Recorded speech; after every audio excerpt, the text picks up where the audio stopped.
Hi viewers, welcome to our channel. ప్రస్తుతం మనతో పాటు టీడీపీ స్పోక్స్ పర్సన్ సూర్యదేవలత గారు ఉన్నారు. వారితో ఒకసారి మాట్లాడదాం. మేడం నమస్కారం. మేడం నమస్తే. మేడం కేంద్రంలో చూసుకుంటే చంద్రబాబు గారు అండ్ నితీష్ కుమార్ గారు వీళ్ళ సహకారంతో ఎన్డీఏ కూటమి ప్రభుత్వంలోకి రావడం మనం చూసాము. అయితే చంద్రబాబు గారికి ఇచ్చిన మంత్రి పదవులు చూసుకుంటే రెండే ఇచ్చారు, చాలా తక్కువ ఇచ్చారు. అంత డిమాండ్ ఉంది కాబట్టి ఈయన డిమాండ్ చేయలేదా, మరి వాళ్ళే ఇవ్వలేదా, అసలు ఎందుకు మోదీ గారిని చంద్రబాబు నాయుడు గారు సరిగ్గా హ్యాండిల్ చేయలేదు? ఇచ్చిన మంత్రి పదవులకు కూడా చాలా తక్కువ శాఖలే ఇచ్చారు, చిన్న శాఖలే ఇచ్చారని చెప్పేసి ఒక విమర్శ వినిపిస్తుంది మేడం. మరి దీని పట్ల మీ సమాధానం ఏంటి? అంటే ఇక్కడ చిన్న శాఖలని ఏమీ లేదు కదా. పౌర విమాన శాఖ అనేది పెద్దదే.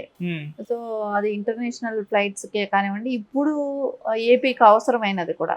ఎందుకంటే అక్కడ ఫ్లైట్స్ అనేది ఇప్పటి వరకు కూడా ఇంటర్నేషనల్ ఫ్లైట్స్ అంటే గతంలో చంద్రబాబు నాయుడు గారు ఉన్నప్పుడు, సీఎంగా ఉన్నప్పుడు అప్పుడు దుబాయ్ నుంచి వచ్చే ఫ్లైట్స్ ఉండేవి. కానీ ఇప్పుడు లేవు. అవన్నీ జగన్మోహన్ రెడ్డి వచ్చినాక ఆగిపోవటం జరిగాయి. సో ఇప్పుడు అవన్నీ మళ్ళా రావాలి. ఈ ఇంటర్నేషనల్ ఎయిర్పోర్ట్గా అంటే అభివృద్ధి చెందాలంటే పెద్ద ఎయిర్పోర్ట్ కూడా కట్టాల్సిన అవసరం ఉంది కదా. సో అవన్నీ కూడా ఉంది. అంటే తిరుపతిలో కూడా గతంలో పెద్ద ఎయిర్పోర్ట్కి శంకుస్థాపన చేశారు, కానీ దాని పనులు కూడా అక్కడికే ఆగిపోయి ఉన్నాయి. సో అవన్నీ కూడా మళ్ళీ రీస్టార్ట్ అవ్వాల్సిన అవసరం ఉంది. ఇప్పుడు గన్నవరంలో ఏదైతే అనుకుంటున్నారో ఇంటర్నేషనల్ ఎయిర్పోర్ట్ కట్టాల్సిన అవసరం ఉంది. కాబట్టి అంటే ఇప్పుడు ఎవరు దిగాలన్నా, ఆంధ్రాలో ఎవరు ఫారిన్ నుంచి వచ్చినా ఎక్కడ దిగాలన్నా చెన్నైగా బేస్ చేసుకుంటారు, లేకుంటే హైదరాబాద్ బేస్ చేసుకుంటారు, లేదంటే బెంగళూరు. సో అక్కడ దిగి ఇంటర్నేషనల్ ఫ్లైట్స్ అక్కడికే వస్తాయి కాబట్టి అక్కడ దిగి అక్కడ నుంచి మళ్ళీ కారు మార్గంలోనో అట్లా ట్రైన్స్లోనే వెళ్తున్నారు. సో ఈ ఫెసిలిటీ అంటూ ఖచ్చితంగా రావాలి కదా. అక్కడ ఒక ఇంటర్నేషనల్ ఎయిర్పోర్ట్ ఉండాలి అని అంటే సో ఇప్పుడు ఇచ్చిన ఈ అవకాశాన్ని అయితే సద్వినియోగం చేసుకుంటారు చంద్రబాబు నాయుడు గారు అనేది అయితే ఖచ్చితంగా ఇక్కడ అనిపిస్తుంది. ఇంకా గ్రామీణ ఇది అన్నప్పుడు సో గ్రామాల అభివృద్ధి చెందటమే కానివ్వండి, అక్కడ రోడ్సే కానివ్వండి, ఇట్లాంటివన్నీ కూడా చాలా వర్క్స్ ఉన్నాయి. అక్కడ వాటర్ కానివ్వండి, గ్రామాలలో కానివ్వండి, అన్ని రకాల ఇంకా వాటర్ ట్యాంక్స్ కట్టడం, ఇట్లాంటివి కూడా కొన్ని అభివృద్ధి చెందాల్సిన ఇవి కూడా ఉన్నాయి. కాబట్టి ఖచ్చితంగా గ్రామాలకు కూడా సహాయక మంత్రిగా ఉన్నారు కాబట్టి గ్రామాల అభివృద్ధి కోసం. సో అది కూడా మంచిదే. కానీ ఇప్పుడు ఏంటంటే ఇంకా రాష్ట్రానికి ఇచ్చే నిధులేవనలో అయినా కొంచెం బెనిఫిట్స్ ఉండే అవకాశాలు ఉన్నాయి. సో అది ఏదో రేపు ప్రమాణ స్వీకారం రోజు చెప్పే అవకాశం కూడా ఉంది. కాబట్టి ఖచ్చితంగా రేపటికైతే ఏదైతే నారా చంద్రబాబు నాయుడు గారు ప్రమాణ స్వీకారానికి మోదీ గారు కానివ్వండి, అమిత్ షా గారు కానీ ఇద్దరు రావటం జరుగుతుంది. కాబట్టి అక్కడ రేపు ఖచ్చితంగా ఆయన అక్కడ అనౌన్స్ చేసేది కూడా ఉంటుంది. రేపు రాష్ట్ర అభివృద్ధికి ఎలాంటివి చేస్తారు, ఏం చేస్తారు, ఎంతవరకు నిధులు ఇస్తారు, క్యాపిటల్ సిటీ కట్టడానికి వాళ్ళు ఇవ్వాల్సిన నిధులే కానివ్వండి, పోలవరం కంప్లీట్ అవ్వాలి. సో ఇవన్నీ కూడా రేపు చెప్పే అవకాశం ఉంటుంది. ముందు మినిస్టర్ల కన్నా కూడా రాష్ట్ర అభివృద్ధి అనేది ఇంపార్టెంట్. సో కావాల్సిన నిధులు రావటం అనేది ఇంపార్టెంట్. సో ఇంకా టర్మ్ ఉంది కదా, మళ్ళీ నెక్స్ట్ ఇంకా ఇచ్చే అవకాశాలు ఉన్నాయి. సో అప్పుడు ఏమైనా ఇచ్చే అవకాశం కూడా ఉంటుంది. ఇప్పుడే కదా స్టార్ట్ అయింది. 5 years లోపల మళ్ళీ మినిస్టర్స్ ఇచ్చే అవకాశం కూడా ఉంటుంది. మేడం లోక్సభ స్పీకర్ పైన ఒక సస్పెన్స్ అయితే కొనసాగుతుంది మేడం. అటు టీడీపీ అండ్ జేడీయూ రెండూ కూడా పార్టీలు చాలా బలంగా ఫైట్ చేస్తున్నాయి లోక్సభ స్పీకర్ కోసం. దానికోసం డిమాండ్ చేస్తున్నాయని వార్తలు అయితే వస్తున్నాయి. మరి తెలుగుదేశం పార్టీ నుంచి ఎవరన్నా లోక్సభ స్పీకర్ అయ్యే అవకాశం కనిపిస్తుంది అంటారు మేడం? ఎందుకంటే గతంలో బాలయోగ్ గారు ఉన్నారు.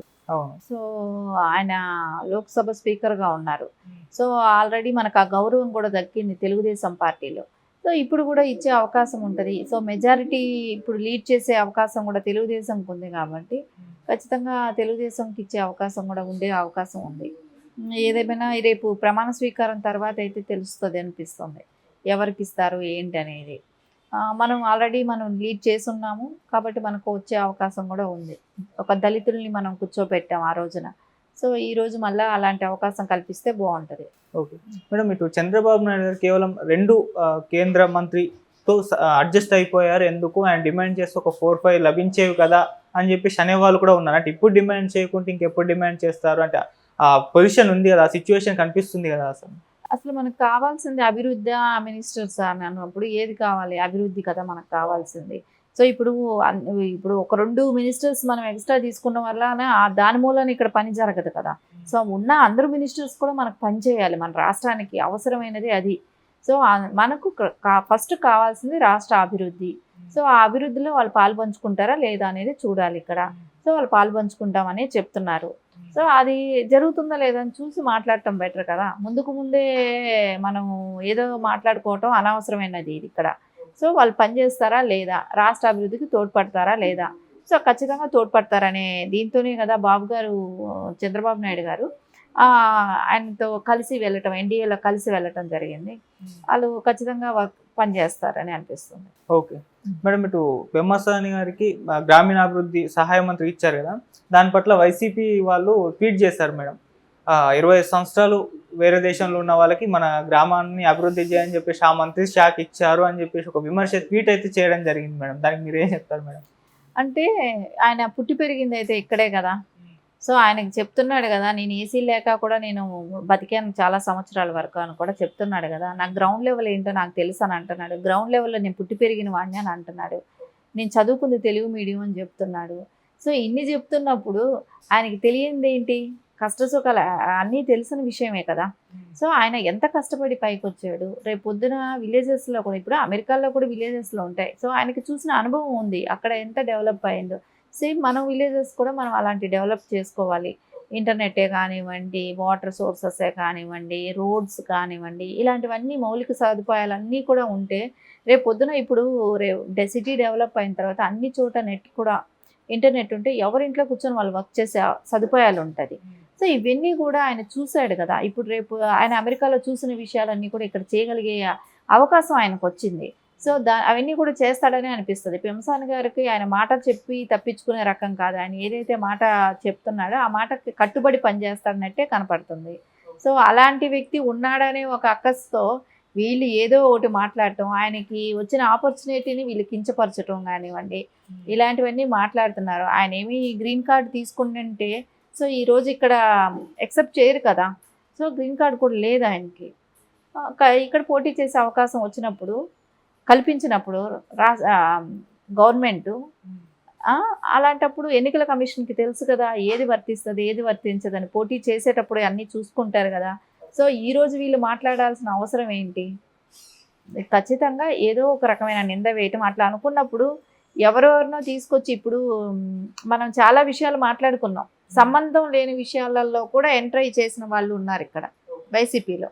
అలాంటప్పుడు పెమ్మసాని గురించి మాట్లాడే అర్హత వాళ్ళల్లో ఎవరికైనా ఉందా? ఎక్కడైనా ఉందా?